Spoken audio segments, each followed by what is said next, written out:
Good morning, everybody, and welcome to this second day of briefing here at BlackHat. I am Zambon, PhD student at Twente University in Netherlands. And this briefing covered the burning theme of false positive reduction in intrusion detection system. It is the result of over 2 years of joint research between me and Zambon and Bolzoni, who is a PhD student in 22. The speech is structured as follows. We first talk about the common problems affecting network intrusion detection system, especially those related with false positives. And we then introduce a new strategy for reducing the false positive rate for intrusion detection system based on the inspection of the outbound network traffic. We then present Poseidon, that is a payload-oriented anomaly detection system that we developed as an outbound traffic validator for our architecture. And then we deal with the issues related with the correlation between the rising of an alert by the intrusion detection system and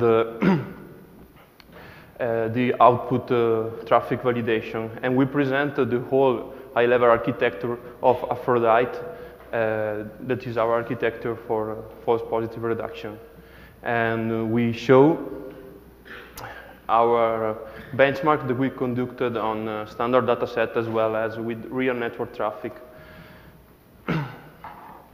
Nowadays, employed in the network intrusion detection system are usually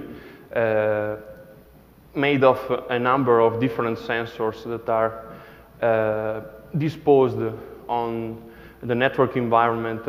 Each sensor writes its alert and sends those alerts to some collection point where alerts can be inspected, usually manually, by the security personnel.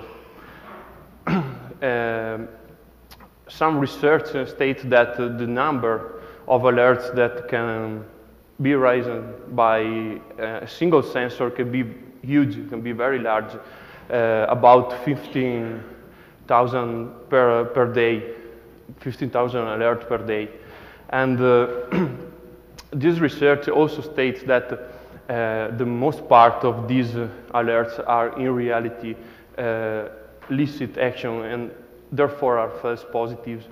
And this is a great problem for the security personnel because they have to inspect all the alerts manually in order to decide if a given alert is an attack or not. And given this great number of alerts, there is a time window between the alert is detected and a countermeasure can be disposed for a possible attack. And another bad consequence about false positive is that the security personnel can lose confidence in the reliability of the network intrusion detection system, and therefore it could decide on lowering this defense by deciding on reduce the number of checks the IDS does, and this would expose the systems. As an example of the false positive problem, here we have a simple snort rule that it is used for detecting the path traversal attacks. And this simple rule states that snort should raise an alert as soon as it finds HTTP packet containing this special character sequence ... So let's think about an HTML page published by one of the web servers monitored by the IDS sensor that has a simple IMG tag containing on the SRC attribute the ... character sequence. This would imply that the intrusion detection systems north would raise an alert. But this is not an attack at all, so this is a false positive. What can be done to solve this problem? Well, we could say that tuning the IDS by introducing some exception to the rule could be the solution of the problem. But while this can be simple in this specific case, if we think to the wide number of rules that a single sensor can have, and the huge number of exceptions, different exceptions that there could be, we can see that this task is not feasible, is very hard. So tuning the IDS is very important for reducing the false positive rate, but is not the ultimate solution. Well, let's go another bit deeper into the intrusion detection system way to operate. When they usually raise an alert as soon as they find any sign of a possible attack. So what they should do instead would be to wait raising the alert until they find some kind of confirm that an attack is actually taking place. So the alert should be considered as a sort of warning, and then we should start to inspect the system and the network behavior in order to confirm that an attack is actually taking place. And this would reduce the number of false positives. Well, the answer, the question is about how can we provide such a confirm to the network intrusion detection system. And the answer is we can observe the outbound network traffic originating from the system monitored by the intrusion detection system, and this traffic could provide the confirm we need to give to the intrusion detection system for knowing that an attack is taking place. And nowadays, intrusion detection system doesn't consider at all the outbound traffic, and this just because it is very unlikely to find an attack pattern in outbound traffic. It is more likely to find attack patterns in incoming traffic. Why in our opinion, outbound traffic should be considered to find out not a sign of an attack, not the attack pattern, but also the reaction to the system to this attack. And we can see this by this table in which we have a taxonomy of different kinds of attack as given by Williams-Tellings. Attacks are classified as interruption, interception, modification, and fabrication attacks. And for interruption attacks, we have that are attacks that compromise the availability of a system. When an attacker is able to dump a system, we will observe in the outbound traffic that the communication is stopped. So there is a difference between the normal behavior of outbound traffic. While for interception attacks, that are attacks that affect the confidentiality of a system, attackers usually will try to access information the system would normally not provide. So observing the outbound traffic, we will see such information that is usually not provided by the system and that is in some way unusual. While for modification and fabrication attacks, that are attacks involving the integrity of the system, attackers are able to alter the contents of the system or to introduce new objects into the system, and these usually imply that there is an alteration on the behavior of the system itself. So this alteration will probably result in a different way to communicate, and so a different on the network, so a different outbound traffic. So in the case that attacks are not successful, we will see a difference in the output traffic too, because the system will provide some kind of error messages, and these error messages will be seen as unusual. So the idea behind our architecture for reducing the false positive is quite simple. This is to provide a way to the confirm of the attack by inspecting the outbound traffic. And for inspecting the outbound traffic, there are different approaches that we can take into account.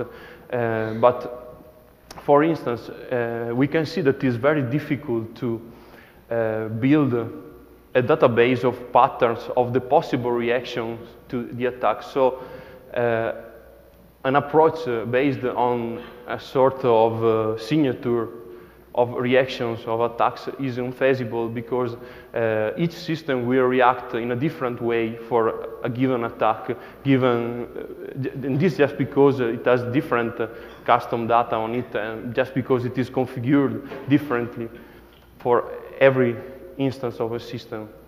So we must focus on anomaly detections, for this purpose, for detecting anomalies on the outbound traffic. And anomaly detection is more suitable because it is trained with the data, with the normal data, outbound data of the system, and then an anomaly detection system try to evaluate the traffic it observes, finding out the anomalies, and such anomalies would be considered as a reaction to the attacks. Another problem related to our architecture is about the correlation, because the problem is how can we associate the raised alerts by the network intrusion detection system with the outbound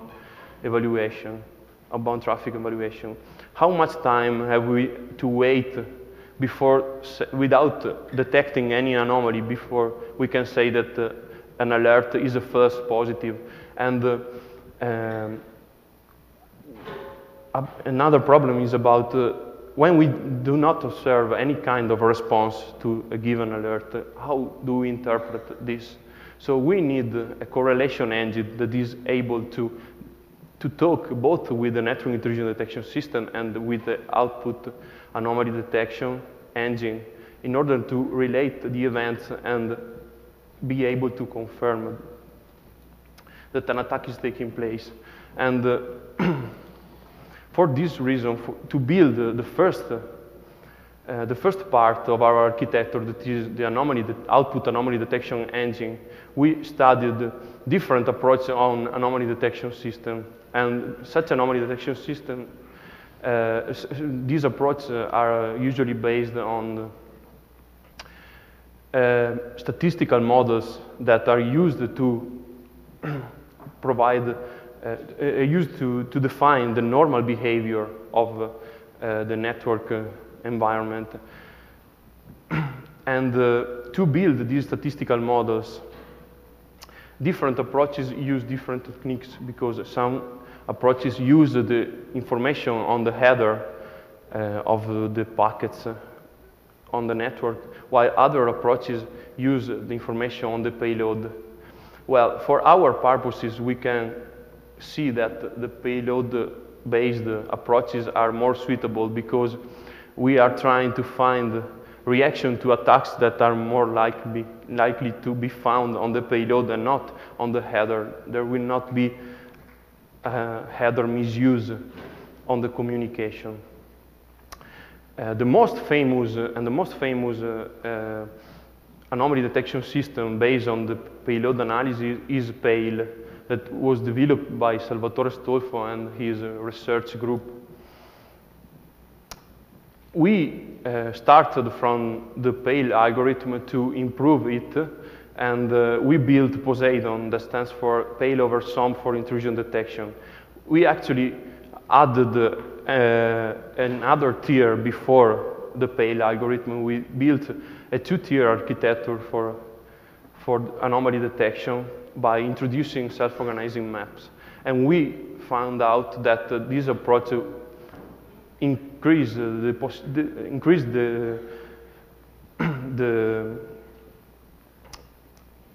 the ability to find anomalies of Pale. Pale works works with models, and each model is classified by the IP address, network IP address, the destination service port, and the payload length. And given its nature of statistical approach, Pale needs a training phase before starting. So during the training phase, those models are computed, and for each model, some statistical values are stored. Then, in the detection phase, for each observed payload, it is compared the byte frequency distribution of this payload with the statistical values of the associated model, and the Mahalanobis distance is calculated. And if such distance exceeds a given threshold, then this sample, observed sample, is classified as an anomaly, so as a possible attack. Unfortunately, Pale has some weaknesses, and one of the weaknesses is that it is prone to mimicry attacks because it inspects the byte frequency distribution, and for attackers, it is possible to craft attack packets by padding some characters in order to make the packet seem to be normal, to have a normal byte frequency distribution. And another bigger problem of Pale is about the misclassification of the models, because the payload length parameters is not suitable for classifying models. As an example, we can say that if we would have to classify fruits, and we use the weight as a parameter for the classification, we could see that a big apple and a banana having the same weight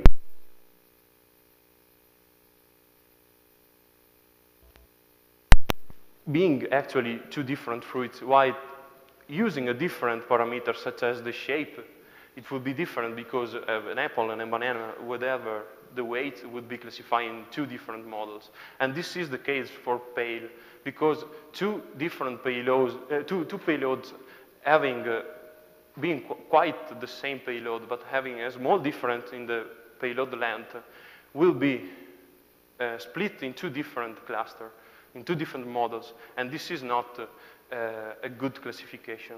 So what can be done to improve Pale? We need another parameter different from the payload length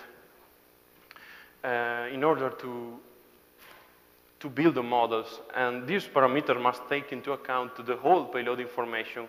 We want the classification algorithm work in an unsupervised manner, and we want that similar payloads are classified in the same class, and different payloads are split into two different classes. So this is a typical clustering problem. So we focused on different clustering algorithms, trying the most popular ones, such as k-mean, k-medoids. But the one having the best results was the self-organizing map. That is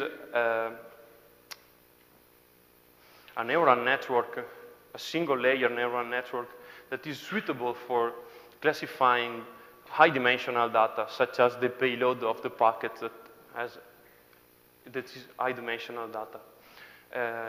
The self-organizing map to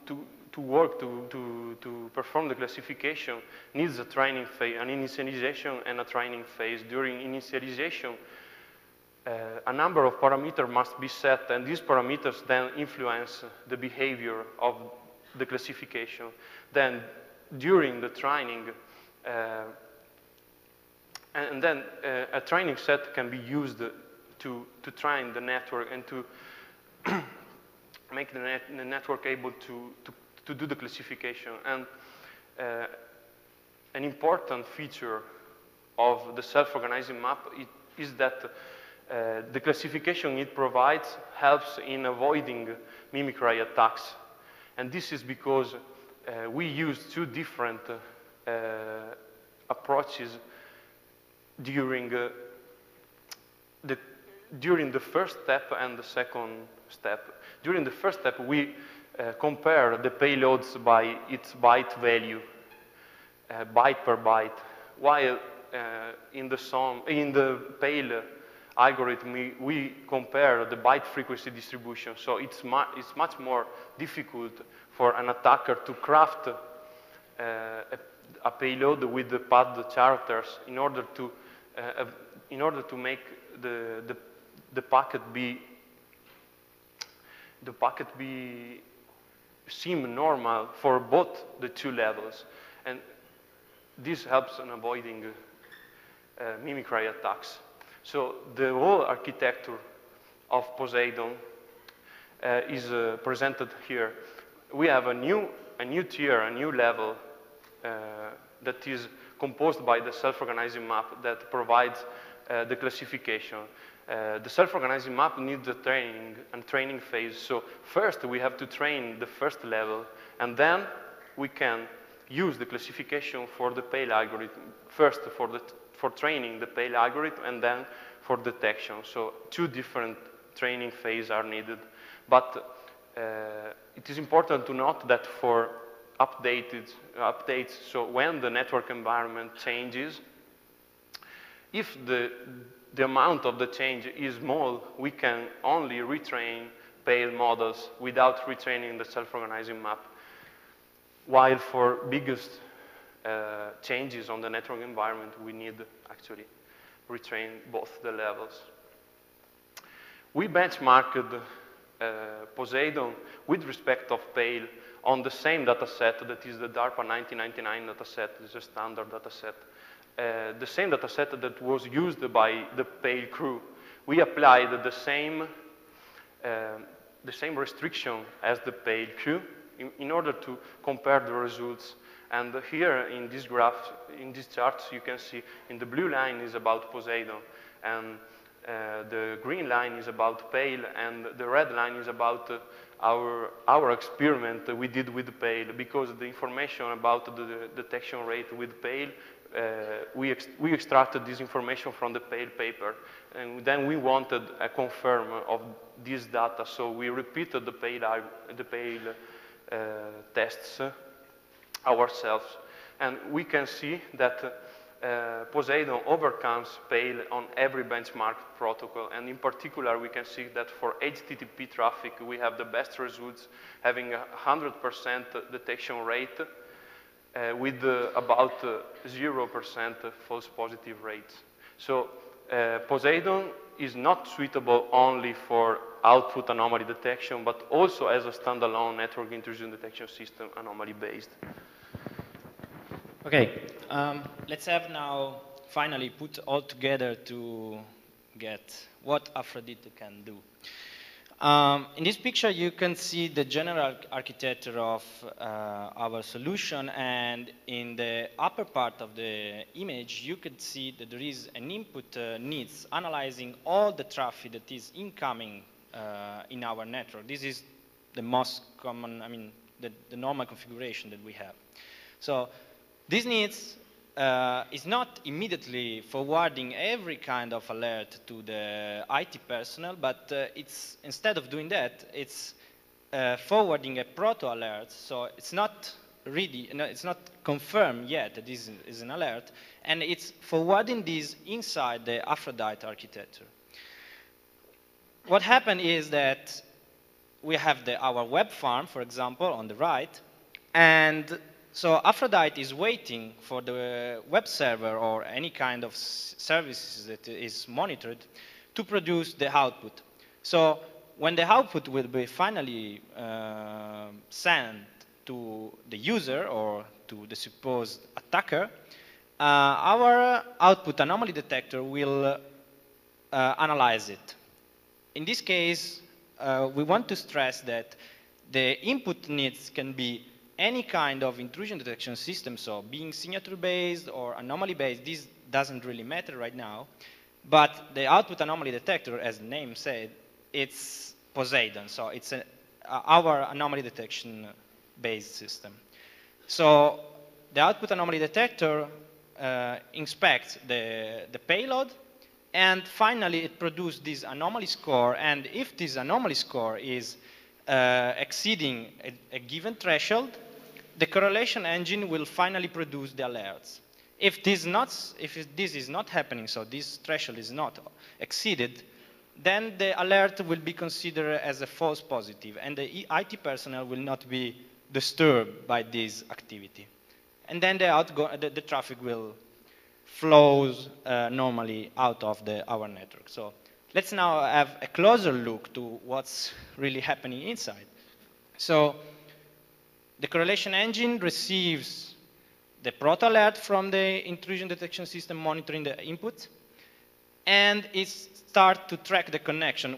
Right now we are talking about TCP data flows because, well, we could consider UDP, ICMP, but nowadays almost all the traffic that we see on the internet and that we are interested in protecting is something going on TCP. So we're talking about TCP connection and TCP streams. So the TCP connection is marked by the correlation engine, and since that moment the correlation engine is waiting for the output anomaly detector for this kind of response. Then, as I said before, if the threshold has been exceeded, then the alert will be really forwarded by the correlation engine to the IT personnel. But there are some exceptions.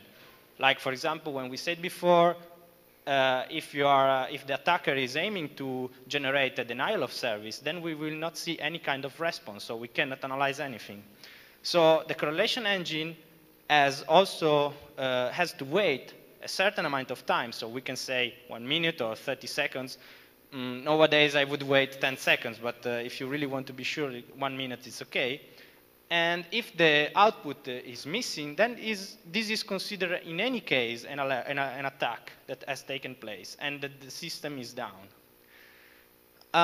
Then we have other two exceptions that are related. Let's say that if the input network intrusion detection system that we are using, that we put inside the architecture is an anomaly based, then we can use other information to enforce the idea that what is happening is really an attack and is not a false positive.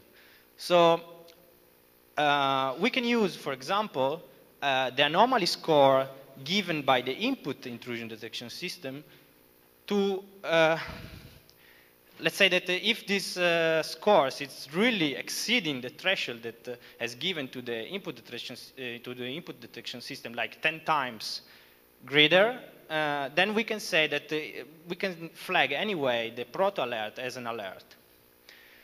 And then we have another information that we can use. Well, this is generally not provided by signature-based system like Snort, for example, because Snort is like reassembling the old connection payload and then looking inside for attack pattern. But if we think about an anomaly intrusion detection system that is considering a single packet to generate the alert, then we can also think that if more than one single packet has been flagged as anomalous, then we can say that if we have a large number of these anomalous packets incoming in our network, we can flag anyway the alert as a real alert, as an incident, and not just as a false positive. So to test finally our idea, to see if our idea was really working, we choose two different ways. We choose a public data set that, let's say, help us in showing to the community that what we have done is really working.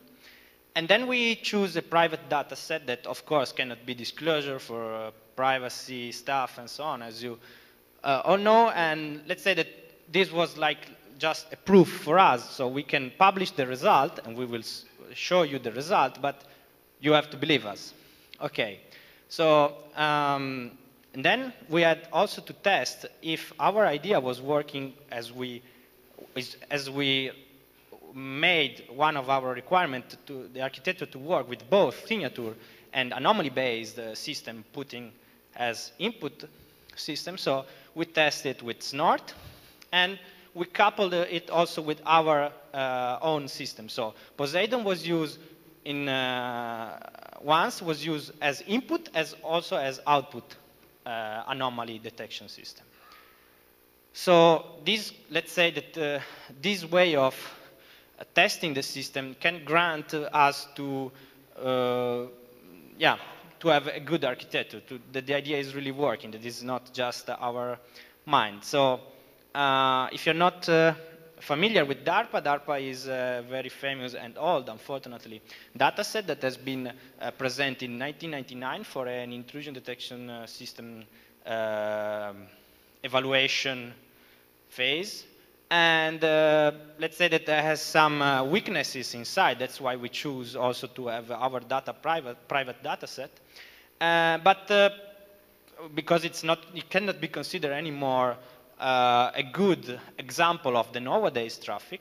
But anyway, let's say that his weaknesses don't really affect our system because we are not taking into account those parameters that were used to tune the system that has been presented in 1999. So our private data set is a dump of 5 days of HTTP traffic. As I said before, we are mainly focused on protecting what today is a hot topic, so web application. And we collected it from our network of our university. We didn't inject any kind of attack, so we had to rely only on what the users were, or the possible attackers, or the scanners, most of the time, were doing outside. And we didn't tune the dataset in any way. So I think that you know that to have a good anomaly detection phase, most of the times the training dataset is cleaned. I mean, there is somebody that is inspecting and taking out everything that it's not, that it's already an attack, to have the most suitable data set to train the system. So we didn't do that.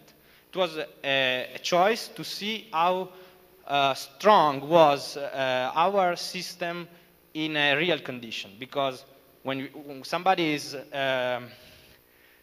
deploying an intrusion detection system, they don't have time to clean the data set. The data will be the same that the system will see every day. So these are the benchmarks. On the left part of the picture, you can see what has been done with DARPA. And on the right side, you can see what has been done with our private data set. So unfortunately, Snort was not able to find any kind of attack in our data set. We were expecting something like this because Snort doesn't have signatures for scanners or for particularly web application, like, for example, PHP MyAdmin or something like that. So even if we detect the attacks on this kind of web application, we couldn't test Snort. So there are only, here we present only the test with Poseidon. What is really interesting, for example, in the first two columns of the HTTP protocol, you can see that Snort scored a detection rate of close to 60%, but he also had almost 600 false positives. So for 600 times, the people at the IT department were going to be disturbed by this.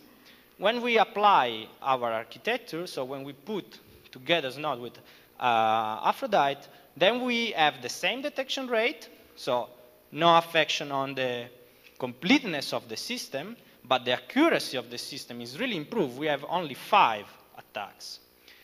Well, let's say that Poseidon has the same, on Poseidon we have the same effect, but because in Poseidon originally we have 100% of detection rate and only 15 phase positive, okay, it's 0, but it was easy to achieve this. Let's go, for example, for, well, the SMTP protocol. Okay, Snort was okay, didn't detect any kind, didn't produce any kind of phase positive. Poseidon, because it's based on, it's examining a single packet, so there were almost 6 2,000 false positive, but here you see now that we have less than half. So it's close to 3,000. So again, the architecture is working. And you can see that everywhere, except with Snort on SMTP that didn't produce any kind of false positive, we have a reduction. Can be quite a huge reduction in false positive or a smaller one, but also on Telnet, for example, Snort produced almost 400 false positive, and we have only 6 now. Okay, our private data set with Poseidon, we had, without Aphrodite, we have more than 1,500 false positive. And then when putting together with the architecture, we have less than half. So we have 774. In this case, this is a very good result because we didn't clean the data set. In the other case, the DARPA data set had a training set completely clean, so we used the completed clean data set, and then in the evaluation data set there were the attacks. So because nowadays we have to rely on dirty, let's say dirty traffic, and we don't have the possibility to clean all this stuff, this traffic to feed the anomaly detection system, the result with our private data set is quite good. What we can add this? Well, so you have seen that, well, we have seen that our architecture is working, and let's say that now there are some open problems.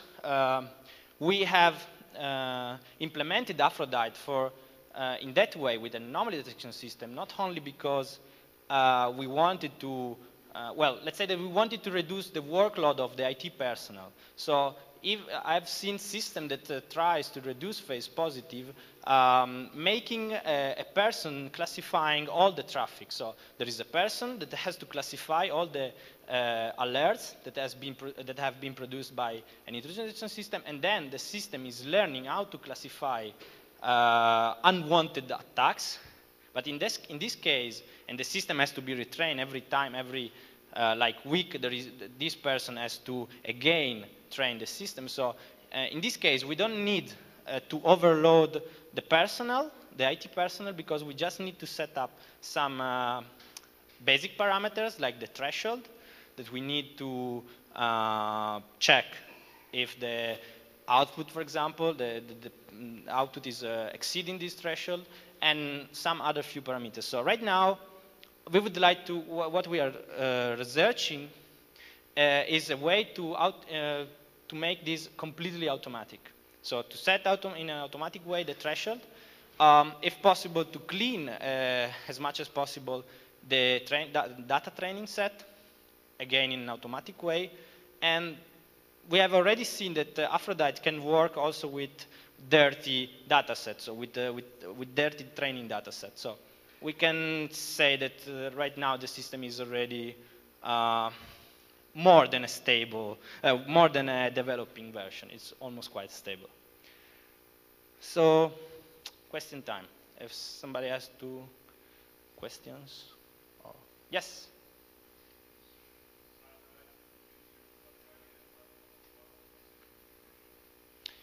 Well, let's say that the only problem right now is to make the input intrusion detection system able to communicate with our correlation engine. So, for example, with Snort, it was a very easy implementation because the correlation engine was looking inside the database that was used to put the alerts of Snort, and this was made in real time. So as long as there is a common platform for the 2 systems to talk, then it's okay. But let's say that this was like a proof of concept. Let's say we built the architecture, we verified that the architecture is working, and then we can think how to link the architecture with the input intrusion detection system. But yeah, the problem is to make them talk. Other questions? Yes?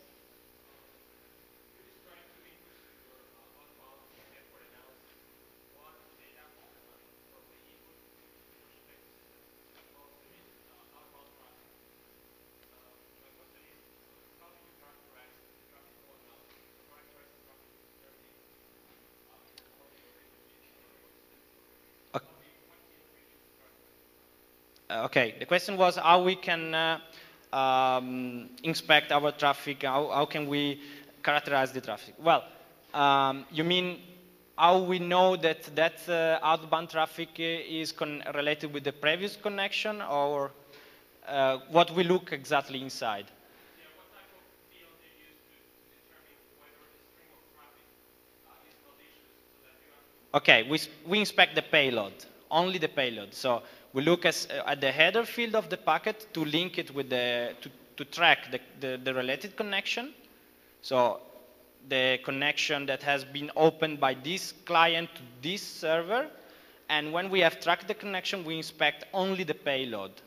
So the problem is right now that the response of the server can be quite huge. For example, if we think of a normal web page can be around 30 kilobytes.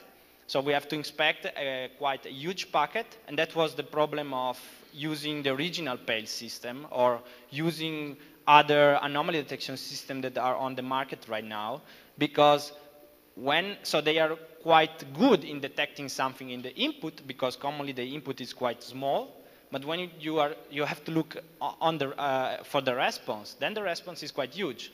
So if we are on a Ethernet network, you know, it's around almost 2 kilobytes.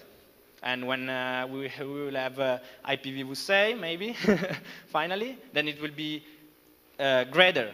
And that's the problem. But the system, let's say, responds quite well to this problem. Okay, did I answer you? Okay. Other questions? Yes.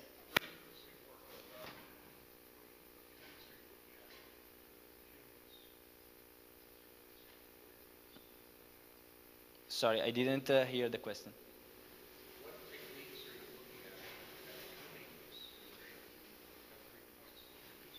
You mean the signal-to-base system, or to tuning? Okay. To tune our system. So you mean for setting the threshold and cleaning the dataset. So the question is how we plan to clean the dataset, how we plan to set the threshold. Okay. Well, that is statistic-based, and we have to look at the world of statistics. So let's think, for example, that if we have a data set, we can apply a light anomaly detection on the data set, and we can take out what is really unlike the samples that are inside the data set. So again, for example, data mining techniques, for example. And because we can make these, well, in this case, we need online and real-time intrusion detection system. If we are thinking about cleaning a data set, we can think that this operation can be also made offline. So we can apply techniques that are really CPU time consuming because we can afford this in that moment. So we are planning to use, well, we are already using data mining techniques to clean the data set. And setting the threshold, there are several approaches, like, for example, yeah, in any case, we have to look at the samples.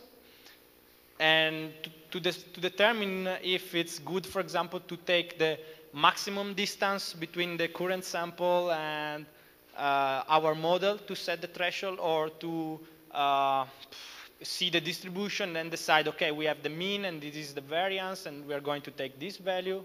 So anyway, statistical approaches. Unfortunately, there is, even a human cannot determine this.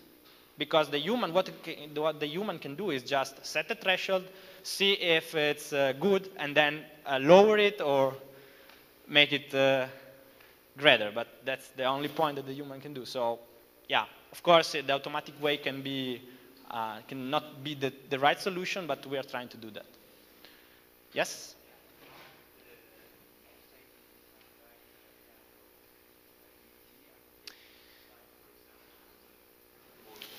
Yeah, that's the point. Well, let's say that, okay, the question is how we manage the UDP packets. Well, let's say this. Poseidon can handle also UDP packets if there is a payload inside. So this is not really the problem. But if we think about UDP services, then we have to consider maybe they are not going to produce output. And that's the point. So let's say that we didn't benchmark yet the application, also because you need a data set to do this. And right now, I cannot, I have tried to ask for several data sets also to publish them, but the answer is always no, because of privacy. So let's say that if there is somebody interesting and we want to make a study on a certain field, then we can do that. But right now, I can only say to you, well, okay, if there is the response, Aphrodite can work. If there is no response, I have to cut off the exception and have to hope that... but in that case, we go for something like host intrusion detection system in that case, on the application side. There was somebody? Yes.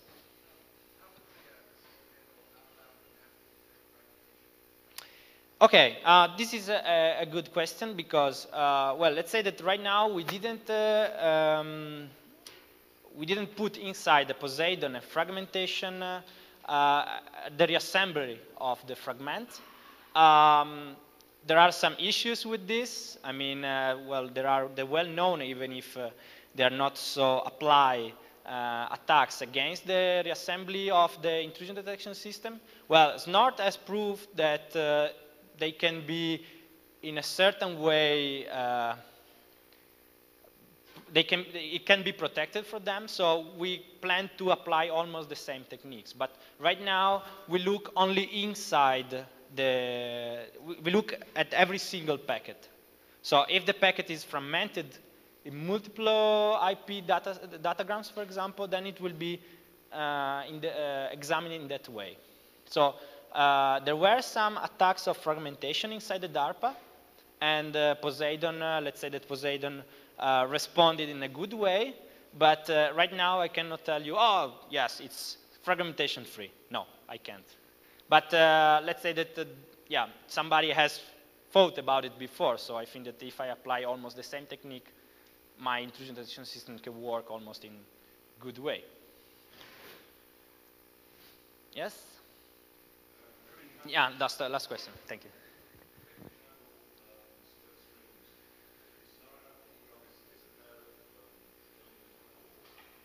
Mm-hmm.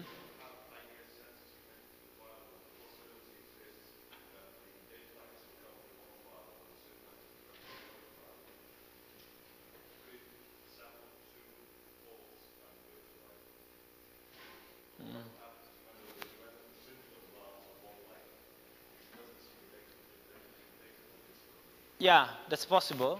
Well, I told you, right now we need to benchmark the architecture and the whole system more.